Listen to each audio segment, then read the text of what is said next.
Truck drivers की हड़ताल का असर देश के कई राज्यों में देखने को मिला। कुछ इलाकों में शनिवार से तो कुछ में सोमवार से ये हड़ताल शुरू हुई थी। मंगलवार शाम केंद्र AIMTC की बैठक के बाद हड़ताल खत्म करने पर सहमति बन गई। बावजूद इसके विदर्भ पेट्रोलियम डीलर्स एसोसिएशन ने नागपुर में प्रेस वार्ता में सरकार से कुछ सवाल पूछते हुए प्रकाशित राजपत्र के संदर्भ में शंकाओं का निरसन करने और संभ्रम दूर करने की मांग की है। साथ ही एसोसिएशन के माध्यम से जनता को धीरज रखने की अपील की है और बताया गया कि जल्द ही तेल व विपणन कंपनियां अपनी सुविधा पूर्ववत शुरू करेगी। महाराष्ट्र टीवी 24 के लिए कैमरा पर्सन अविनाश तोतड़े के साथ आचल लोखंडे, नागपूर। त्याच्यामुळे लोकांना गैरसमज झालेला आहे की पेट्रोल पंप संचालकांचा संप सुरू आहे आणि सर्वीकडे हीच बातमी सुरू आहे की पेट्रोल पंप संचालक 3 दिवसाच्या संपावर आहे, पण संप नाही। हा जो संप सुरू आहे हे ड्रायव्हर लोकांचा संप आहे आणि त्याच्यामध्ये कोणताही पेट्रोल पंप संचालक किंवा पेट्रोल पंपवर माल पुरवठा करणारे वाहतूकदार हे कोणीही या संपामध्ये सहभागी झालेले नाही। आता या संपाचं कारण काय आहे ते आम्ही तसं तुम्हाला निवेदनमध्ये दिलेलं आहे, प्रेस नोटमध्ये।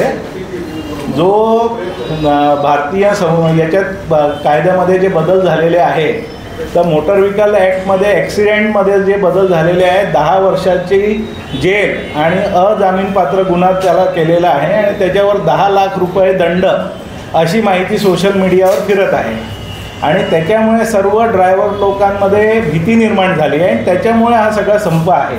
जर तुम्ही या कायद्यामध्ये जर जे वेगवेगळे व्हिडिओ फिरून राहिले मीडियामध्ये त्याच्यामध्ये जर कोणी दाखवत आहे 5 लाख रुपये दंड आहे, कोणी म्हणत आहे 7 लाख रुपये दंड आहे, पण ॲक्च्युअली जो राजपत्र प्रकाशित झालेला आहे राजपत्र प्रकाशित झालेला आहे 25 डिसेंबरला। या राजपत्रामध्ये कोणत्याही प्रकारच्या दंडाची रक्कम लिहिलेली नाही आहे आणि जो पहिले जी अपघातानंतर त्याच्यामध्ये जी कैदेची जे सजा होती 2 वर्षाची त्याला मुदत 2 वर्षापासून 10 वर्षापर्यंत वाढवलेली आहे आणि जो दंडाची रक्कम इथे कुठेही लिहिलेली नाही, पण मीडियामध्ये वेगवेगळे लोक वेगवेगळी माहिती देत आहे, त्याच्यामुळे अनेक गैरसमज निर्माण झालेले आहे। आमची सर्व प्रशासनाला संघटनेतर्फे विनंती आहे की प्रशासनाने समोर येऊन या कायद्यामध्ये कोणकोणते बदल केलेले आहे, या कायद्यामध्ये काय काय नियम नवीन आलेले आहे, किती दंडाची रक्कम आहे, किती वर्ष त्याला कैद होणार आहे, हे सगळं खुलासा करावा।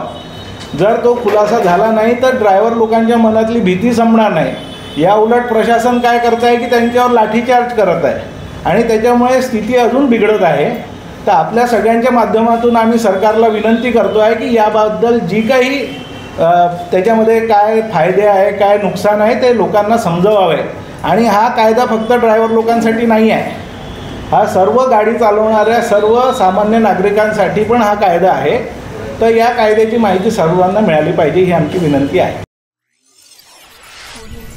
आपकी जिंदगी की ऊंची उड़ान अब उड़ान लैंड डेवलपर्स एंड बिल्डर्स के साथ, क्योंकि उड़ान लैंड डेवलपर्स एंड बिल्डर्स आपके लिए लेके आए हैं मौजा साली गोदनी में NATP लेआउट। गढ़चिरौली और गोंदिया समृद्धि हाईवे से महज 500 मीटर की दूरी पर, Vanjari medical engineering college layout से 500 मीटर की दूरी पर, साथ ही नागपुर हुड़केश्वर से चंद्रपुर ताड़ोबा हाईवे रोड पर। Project by Anand homes. Udaan land developers and builders, सही रहा उड़ान की। तो आज ही आइए और अपने सपनों के प्लॉट कम से कम दाम में पाए, वो भी बैंक लोन के साथ। हमारा पता प्लॉट नंबर 16 शिवांगी नगर हुड़केश्वर रोड, नागपुर। संपर्क करें 9860298056 और 8055396190।